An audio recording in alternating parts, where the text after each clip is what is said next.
kembali lagi dengan saya Nova Laskar Patio.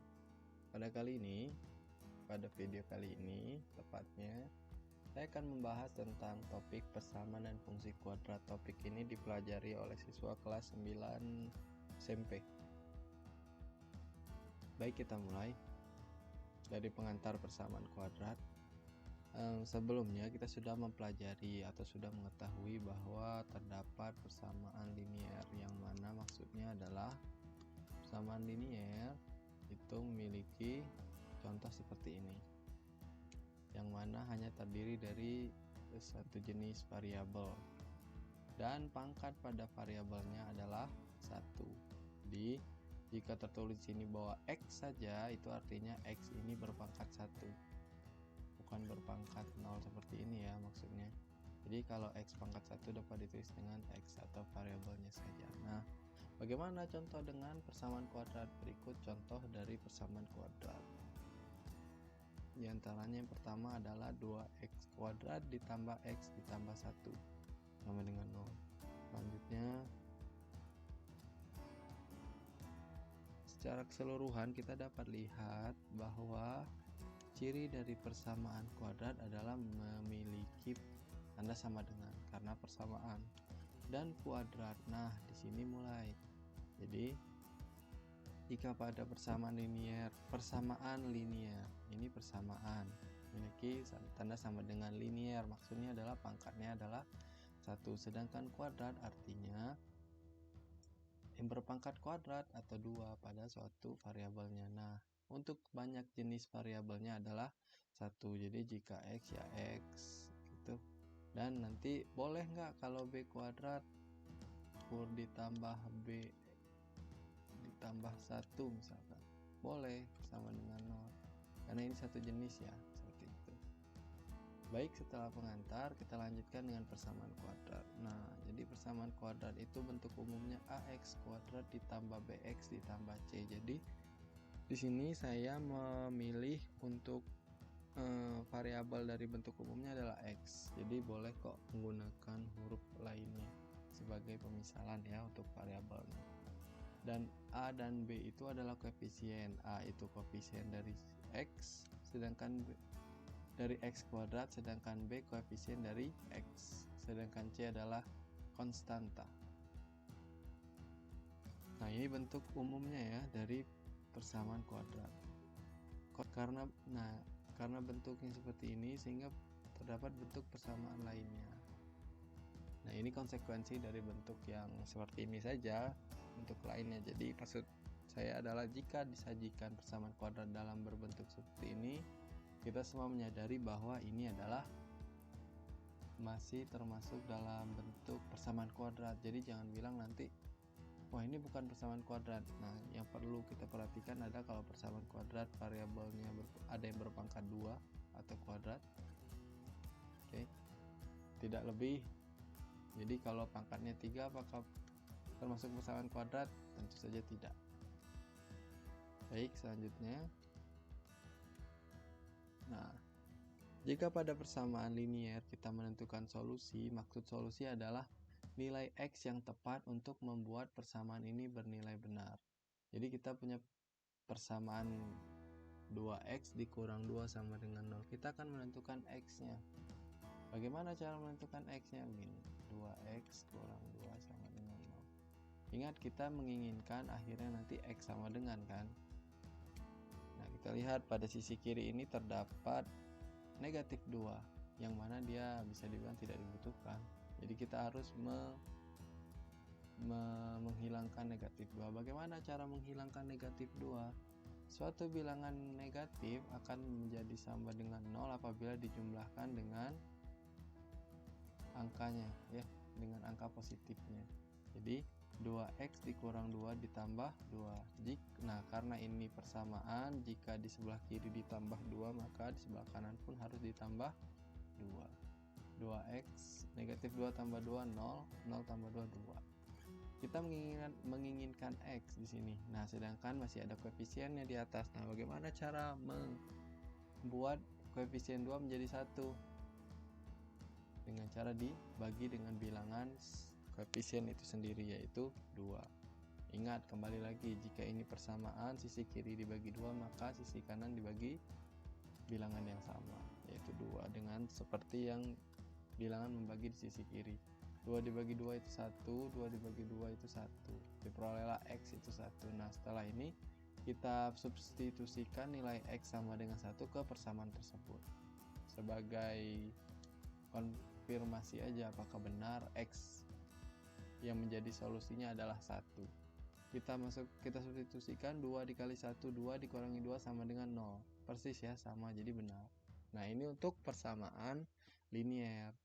Pada persamaan kuadrat pun nanti kita akan tentukan solusinya.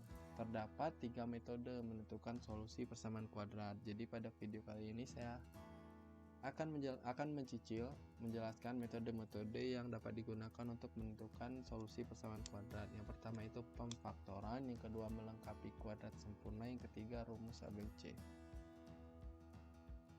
Baik, ini salah satu contoh dari solusi persamaan kuadrat. Nah, ini bentuk persamaan kuadratnya. Kita akan menemukan nilai X, yang mana nilai X tersebut jika disubstitusikan ke persamaan ini akan menghasilkan 0. Oke, diantaranya secara instan seperti ini ya.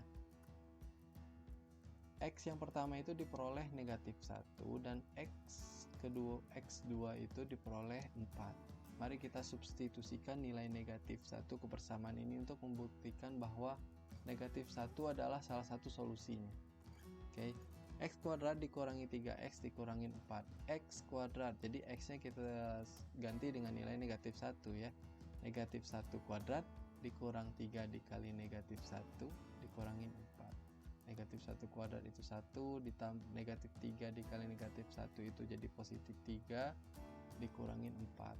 1 tambah 3, 4 dikurangi 4 sama dengan 0. Jadi benar ya, negatif 1 merupakan salah satu solusinya. Begitu pula dengan X2, kita substitusikan pada persamaan X kuadrat dikurangi 3X dikurangi 4. Nah, untuk yang sebelumnya itu negatif 1 nilai X nya, sekarang untuk yang nilainya 4. Jadi 4 kuadrat dikurangi 3 dikali 4 dikurangi 4. 4 kuadrat sama dengan 16. Negatif 3 dikali 4 itu negatif 12 dikurangi 4. Jadi 16 dikurangi 12, 4 dikurangi 4 sama dengan 0. Seperti itu ya kira-kira secara instan. Nanti akan dibahas untuk selanjutnya bagaimana cara menentukan solusi. Baik. Nah, menentukan solusi persamaan kuadrat dengan metode pemfaktoran. Jadi pada video kali ini saya akan menjelaskan metode pemfaktoran saja dulu. Prinsip dasarnya adalah mengubah bentuk umum yang ini menjadi seperti ini ya. Prinsip dasarnya itu. Nah, selanjutnya bagaimana hubungan antara yang bawah dengan yang bentuk umum? Jadi diperolehnya dengan mengalihkan semua komponen. Seperti ini maksudnya. Jadi PX ini akan dikalikan dengan QX dan E. Kenapa tidak dengan D? Karena hubungan antara PX dan D adalah penjumlahan. Jadi PX akan dikalikan dengan QX, PX akan dikalikan dengan E. Hal yang sama kita lakukan pada D. Kita kalikan ke QX dan kita kalikan dengan E. Berikut hasil yang diperoleh. PX dikali QX adalah P dikali Q PQ, X dikali X jadi X kuadrat. Untuk yang kedua PX dikali E, PX dikali E, PXE. Yang ketiga D dikali QX jadi DQX, D dikali E, DE. Jadi apabila kita tidak mengetahui nilai dari suatu variabel, jika dia berbeda ya tinggal misalkan A dikali B jadi AB, P dikali Q ya PQ gitu ya. Tapi kalau sama, X kali X, X kuadrat. Kalau X-nya ada 4, jadi X pangkat 4. Kalau X-nya pangkat 3, X pangkat 3. Atau kubik boleh. Nah, setelah kita memperoleh ini, kita jumlahkan semuanya. Diperolehlah hasilnya. Begini, hasil akhirnya. Nah, ini. Oke. Terus saya kumpulkan pada variabel yang sama, yang mana variabelnya adalah dx, sehingga E ditambah Q nya boleh dikeluarkan seperti ini. Lalu dimisalkan kembali, PQ itu adalah A, EQ itu adalah B, dan DE itu adalah C. E ditambah Q dikali D adalah B dan DE adalah C. Pada akhirnya kan kembali ke bentuk persamaan umum. Jadi seperti bolak-balik ya. Jadi bisa. Oke, sekarang untuk menentukan solusi persamaan kuadrat. Nah, sekarang jika tadi ada AX tapi di sini hanya X kuadrat saja. Nah, fakta yang perlu kita ketahui bahwa kan sebelumnya adalah AX kuadrat ditambah BX ditambah C. Tapi sekarang menjadi X kuadrat ditambah BX ditambah C, artinya nilai A adalah 1. Jadi kalau koefisiennya 1 itu tidak perlu dituliskan ya, misalkan 1Y, boleh ditulis Y saja, 1P, P saja, gitu ya. Selanjutnya, nah kalau tadi di sini ada PX dan QX, nah untuk X kuadrat karena A-nya adalah 1, sehingga jadi sini depannya X dan X saja. Seperti itu. Sama perhitungan seperti tadi. Kita mengalihkan seluruh komponen antara komponen lainnya, kecuali yang sudah memiliki hubungan. Misalkan X dengan D tidak perlu dikalikan karena hubungannya adalah tanda tambah, dan X dan E itu tidak perlu dikalikan karena mereka sudah memiliki hubungan, yaitu dijumlahkan. Nah, dari hasil perkalian ini diperoleh X dikali X, X kuadrat, X dikali E, XE, D kali X, DX, D kali E, D. Sama seperti tadi dijumlahkan secara logikanya seperti ini dan diperoleh hasilnya ini ya. Oke, dikumpulkan yang variabelnya sama, variabelnya dipisahin dan koefisiennya diberi tanda kurung seperti ini. Sesuai dengan hubungannya, kalau dikurang ya dikurangi, kalau ditambahkan ya ditambah. Lalu dilakukan pemisalan untuk mendapatkan bentuk umum seperti ini. Baik. Sekarang langkah-langkah seperti yang sudah kita ketahui, kita akan mengubah dari bentuk umum menjadi bentuk faktor. Jadi faktor itu seperti 6, faktornya adalah 2, 3. Nah, ini 2 dan ini 3. Seperti misalkan ini 6. Sehingga itulah mengapa bentuk pemfaktoran pada persamaan kuadrat diberi tanda kurung seperti itu. Langkah-langkahnya secara umum kita akan menentukan nilai dari B dan C. Jadi kita akan menentukan terlebih dahulu, jika diketahui suatu persamaan kita akan menentukan nilai koefisien B-nya berapa, C-nya berapa. Lalu menentukan semua faktor dari koefisien C. Memilih faktor dari koefisien C yang jika dijumlahkan hasilnya adalah koefisien B. Substitusikan kedua faktor tersebut pada nilai D dan E. Jadi nanti setelah kedua faktor itu ditemukan, substitusikannya ke sini ya. Oke. Lalu tentukan X1 dan X2 sebagai solusi persamaan kuadrat. Baik, secara lengkapnya begini. Kita akan diminta untuk menentukan solusi dari X kuadrat dikurangi 3X dikurangi 4 sama dengan 0 dengan metode pemfaktoran. Seperti langkah-langkah penyelesaiannya, kita akan menentukan bahwa nilai B-nya adalah negatif 3 dan C-nya adalah negatif 4. Sini ya, B, di sini C. Lanjut. Faktor dari negatif 4, jadi berapa dikali berapa yang hasilnya negatif 4? Terdapat 3 pasang, yaitu negatif 1 dan 4, negatif 1 dan negatif 4, 2 dan negatif 2. Yang diperoleh.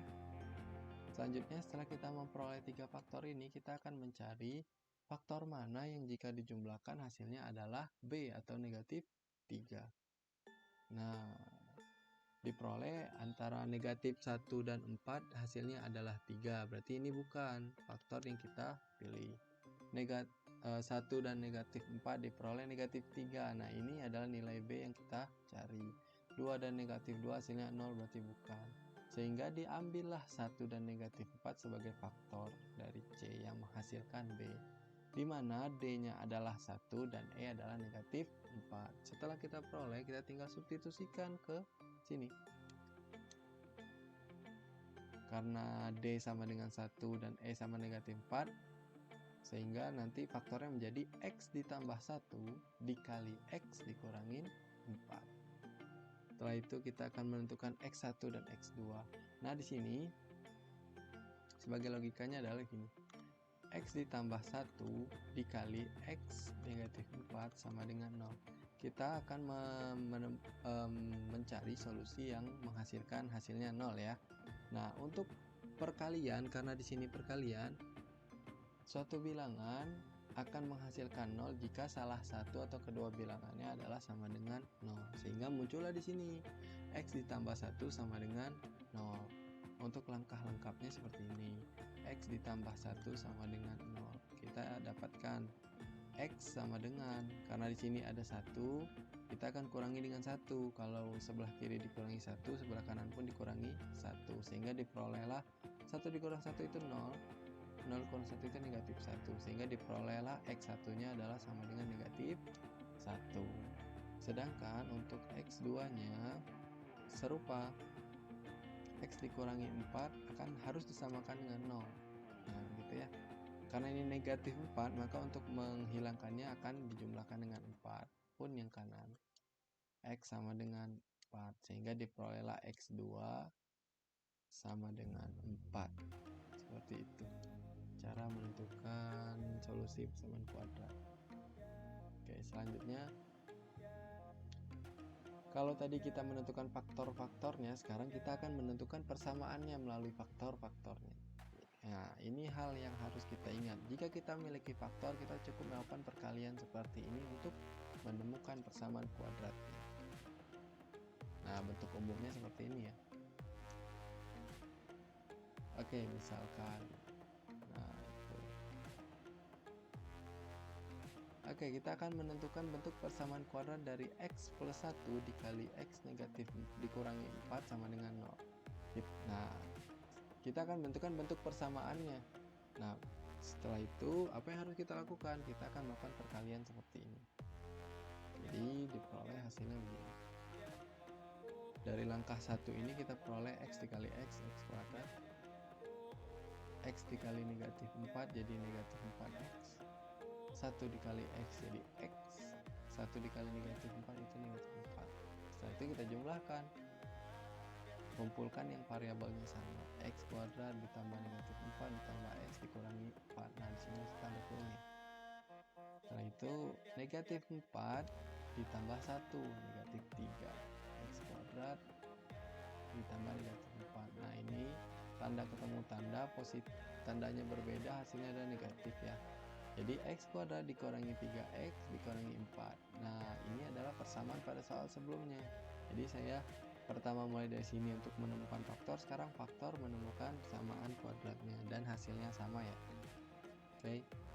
Sekarang soalnya bagaimana? Jika soalnya, ingat pada soal sebelumnya kita menemukan X1 nya adalah negatif 1 dan X2 nya adalah 4. Nah sekarang bagaimana untuk menemukan persamaan kuadratnya dari solusi-solusinya? Nah begini, mengubah bentuk solusi dulu. Yang pertama dari X negatif 1. Nah kan ini diperoleh X sama dengan negatif 1, sedangkan kita membutuhkan faktor yang mana harus bentuknya tanda kurung sama dengan 0 ditambah. Jadi di sini kita akan menghilangkan sisi sebelah kanan harus sama dengan 0. Bagaimana? Karena di sini ada negatif 1. Nah caranya adalah jika bilangannya negatif maka akan dijumlahkan dengan bilangan tersebut. Jika sebelah kanannya dijumlahkan, maka sebelah kiri pun harus dijumlahkan. Jadi hasilnya X plus 1 sama dengan 0. Situ ya cara mendapatkan yang ini. Begitu pula hal serupa untuk X2. X sama dengan 4. Nah, bagaimana kita kan inginnya menolkan atau menghabiskan ruas kanan, berarti bilangan ini harus dikurangi dengan bilangan sendiri karena ini positif. Konsekuensinya karena ini sama dengan yang sebelah kanan dikurangi 4, yang kiri pun harus dikurangi dengan 4. Diperolehlah X dikurang 4 sama dengan 0. Ini ya. Setelah itu, setelah kita mendapatkan faktor ini dan ini, kita lakukan hal yang serupa seperti yang ini ya. Ini serupa dari atas sampai bawah, sehingga diperolehlah persamaan kuadratnya seperti itu.